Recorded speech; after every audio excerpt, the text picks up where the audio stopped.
What's up, guys? My name's Andrew from PecksMetalPicks, and here today I'm going to talk to you about my Warped Tour 2017 playlist and give you a rundown of the bands that I'm looking forward to seeing the most at this year's Warped Tour. There's 20 bands on the list. You can totally disagree with me. It's okay. This is just my opinion, so I'm just going to go through and explain that a little bit.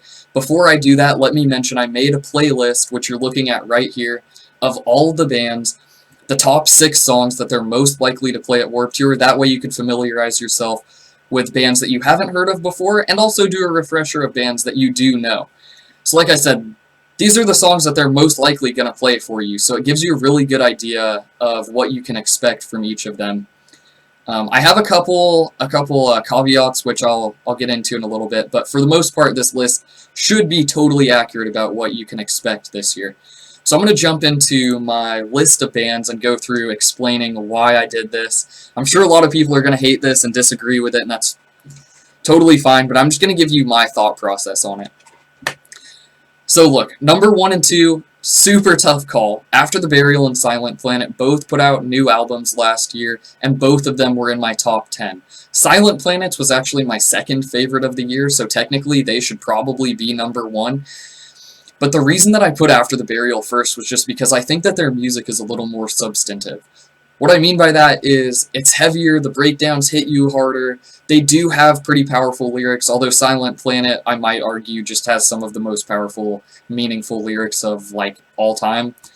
But nevertheless, I did put After the Burial first, and part of that is because they're so groovy, and I've seen both of the bands before, and what it really came down to was which one do I think is going to be more fun to watch. That's pretty much it. If you've been to Warped Tour before, you know that you have the chance to see maybe between 11 and 14 bands, depending on when you take your lunch, and honestly, just if you get lucky with the way that the timings work out between them. So, like, at least these top 10 I really plan on seeing, so we don't need to fight too much about, like, what's going on in here. This is where you start to get in the danger zone of, like, I don't know if I'm going to have a chance to see them. Anyway, Silent Planet was number 2. Their album last year was incredible. The only thing that beat it, in my mind, was Architect's album. But, I mean, everybody loves Garrett, and they're so cool. The only thing I could really detract from them is seeing them live. I feel like their music has a lot of empty space. What I mean by that is, like, if you listen to a song like Depths 2, first of all, really good song. You can absolutely expect them to play it. But it's just, it's a little different of a vibe than the kind of stuff you're going to get from After the Burial. So anyway, I definitely plan on seeing both of them. So if that's your only qualm, you know, it's not a big deal. I put Counterparts as number 3 because I loved the last album that they put out. I've loved all the stuff they've put out, and I'm really looking forward to the new material that they've been working on. I've never seen them before, and they're a lot different than the other bands on this list. That's one of the other things, is this year's Warped Tour gives you a great chance to branch out, listen to a bunch of different genres, not get stuck listening to bands who are really similar, to tell you the truth. And Counterparts, one of the most unique bands on this list.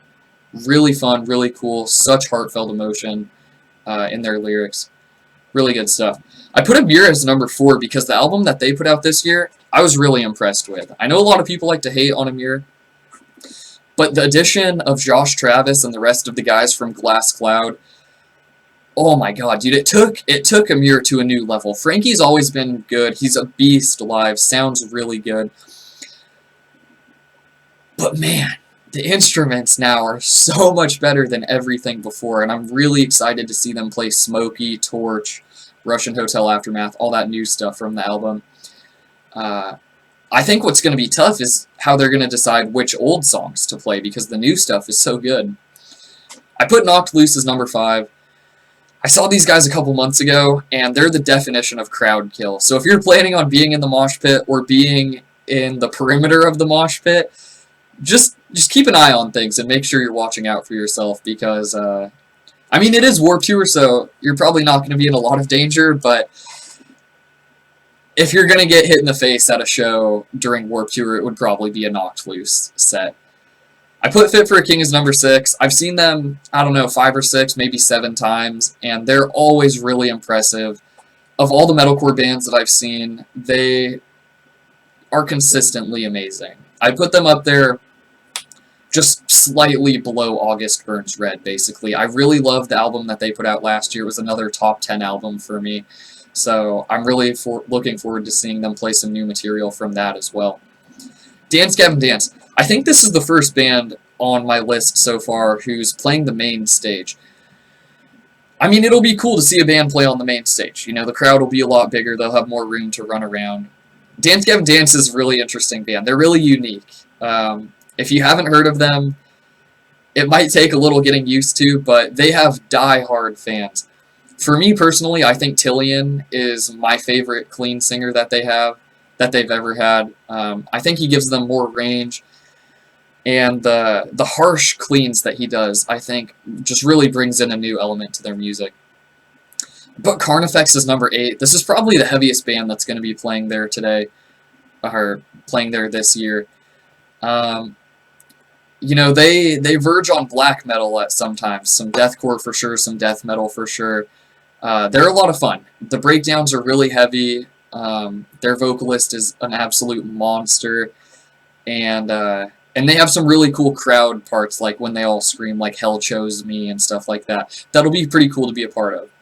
The Acacia Strain, initially I put them a lot higher, and then they kind of fell down when I started thinking about it more, just because a lot of their songs sound the same. Their vocals are pretty well known for just being sort of monotone, not a lot of variation, pretty chuggy with the guitars, not a lot of unique riffs or anything like that. And when you see a band live,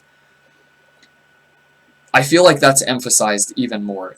Some of the differences will fall away, and since the Acacia Strain doesn't have a lot of differences to begin with, I think they're just going to be a lot of the same over and over again for half an hour while they play. Oh man, I put Attila at number 10, and originally they were a lot higher too, but when I made the playlist, like I said, I was trying to put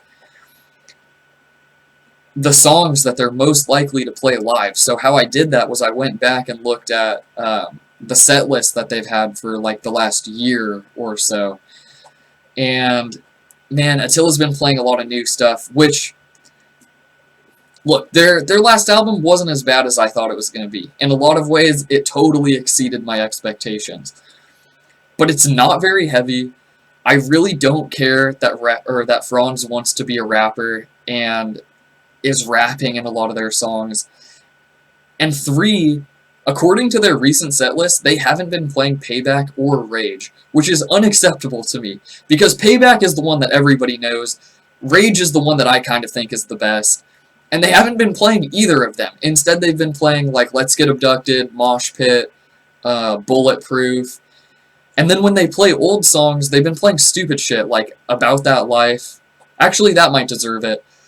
But the other main one was Middle Fingers Up, which I think is a terrible choice. You should either do Party with the Devil or Shots with the Boys or like anything from their second album.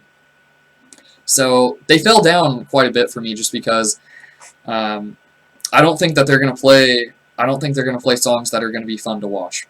I have seen Attila a lot of times. I love seeing them. Like, you can talk shit about them all you want, and trust me, I do. But you cannot deny that they have a great live show. After that comes Sworn In. These guys are kind of getting pretty low in my list just because I'm not that stoked about the new album based on the singles that they put out.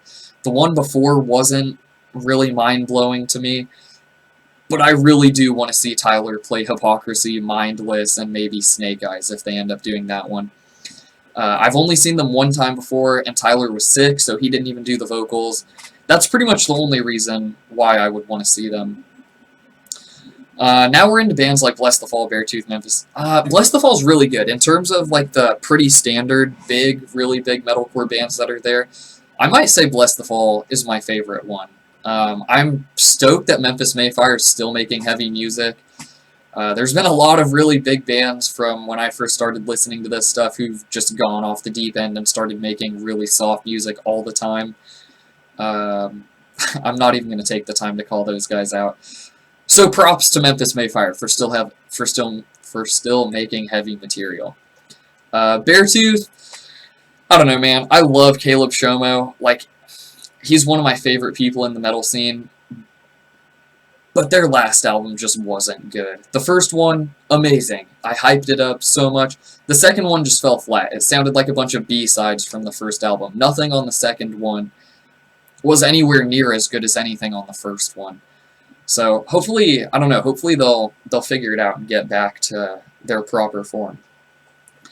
Being as an Ocean, I saw these guys, I think last year they played. They're a really cool band to see. If you have a personal connection with them, which I know a lot of people do, they'll definitely be higher on your list. But a lot of the material that they've been making lately just isn't heavy at all. And I'm going to Warped Tour to see some heavy-ass bands. So if you're not making heavy music, then I'm not that interested in seeing you. It's kind of why Bad Omens is down here. I definitely wanted to mention these guys because I do love them. If you like Sempiternal from Bring Me the Horizon, these guys are going to be right up your alley. But they're just not really heavy enough for me to want to see at Warped Tour. Kind of the same thing with Our Last Night. These guys could be heavier, but they're just not really. The White Noise I kind of just wanted to put on here to give a little shout out to, but I'm not that interested in seeing them. Stick to Your Guns, I kind of skip far down. You know, they're fine. I just don't care about seeing them. So like I said, this list is totally objective. It's just subjective, totally subjective. It's just my opinion about all this stuff. And then I didn't say, so Silverstein, or Silverstein, I don't know how to say it. I've seen them like 5 or 6 times, and they're never the band that I want to see. They just end up opening for the other 3 that I want to see. So I just don't care about seeing them. I did want to do a little disclaimer down here. Honestly, Hatebreed is a huge band, classic band. This is going to be for the older people. Gwar is going to have an insane show. They're going to be a ton of fun to see. But I didn't know where to put them in this list. Personally, I'm probably not going to see them. If I was going to 2 dates, I would absolutely make time for them at one of them. But since I'm just going to one, you know, they're probably not going to be in my list. But I want to give a special shout out to them because it didn't feel right to make a list and not mention them. So anyway, guys, like I said, this is the playlist. I really hope that you enjoy it. You know, you could put it on shuffle and just, you know, quiz yourself, see who's who. Maybe get familiar with a couple new bands and you know, see what happens from there. I just want to take the time to maybe say one more thing about the Warped Tour lineup in general. If you're going to argue with me that Bless the Fall, Beartooth, Memphis Mayfire, and like Silverstein need to be at the top, I'm just going to flat out disagree with you. Because, one, you're either stuck in 2012 and you think that those are the best bands, or two, you're a pretty young kid, which, welcome to the scene, guys. But look, those are not the best bands playing Warped Tour this year. These top 5 bands, I think every single person should see no matter what. You know, maybe you do want to see these guys. Maybe you do want to see them. Mix them in here with these guys. But honestly, I just have to tell you that these 5 are necessary. Like, you are not going to get the proper Warped Tour experience if you don't take the time to see these guys. I know a lot of pop punk people were pretty disappointed with the lineup this year. You guys were spoiled last year. Alright, you guys had so many good pop punk bands last year, and I know this lineup was a little disappointing. Like, you have Neck Deep, and I don't even know if there's a second one. It's just Neck Deep in my mind. So look, I get that you guys are disappointed about that, but if you're one of those other people who saw on Twitter people being disappointed about the lineup, and you bought into that, I'm here to tell you that that's completely wrong. I understand why those people are upset, but they're just flat out wrong. This is one of the best lineups that Warped Tour's had in the last 4 or 5 years. There aren't, I mean, Memphis Mayfire, Bless the Fall, you could maybe argue this about Attila, but really there aren't any massive bands. There's no Asking Alexandria, no A Day to Remember, no Bring Me the Horizon from back in the day, not even like a We Came as Romans or a Crown the Empire type of band. What you have instead are a lot of really good bands that have a couple 100,000 likes on Facebook instead of 1 or 2 million. So really what I would just say is to take the opportunity to see bands that you're not going to have the chance to see very often. And what I mean by that is you could go to a tour, like I wouldn't be surprised to see a tour flyer that has Bless the Fall Beartooth, Memphis Mayfire, and Being as an Ocean. Maybe not Being as an Ocean, but definitely these three. That would not be a surprising tour at all. You could go and see all three of these in one shot. If you look at these top 10, almost none of these bands are ever going to end up on the same lineup together. Almost none of them are ever going to play the same shows, which means you need to go to 10 shows to see each of these. So basically, my point is just to take the chance to branch out a little bit and test out some new bands and some new genres. It's not going to be fun for you if you're stuck just listening to the same sort of band over and over again. There's a lot of variability here, and in my mind, I think Warped Tour did an incredible job about picking bands that had a lot of hype at the end of last year and are about to have a lot of hype based on new material that they're getting ready to put out. Anyway, thanks for that, guys. I hope you enjoyed it. I hope you enjoyed the playlist. You know, maybe it'll turn you on to a couple new bands. Maybe it'll just give you a refresher of a bunch that you already know. Should prepare you pretty well for the upcoming whatever date you go to Warped Tour. Maybe show it to your friend. You know, if you have a friend that you might want to say, hey, you want to come to Warped Tour with me? And they're like, I don't know what that's all about. Maybe show them this list and be like, well, I don't know, this is the kind of stuff that I'm probably going to see. Check it out and see if you're into it. Spread the word. Shout out to anybody who's subscribed to me on YouTube. Thanks for the support. If you're watching this and you haven't yet, I don't know. Feel free to do it. Feel free to follow me on Twitter and Instagram as well, PecksMetalPicks.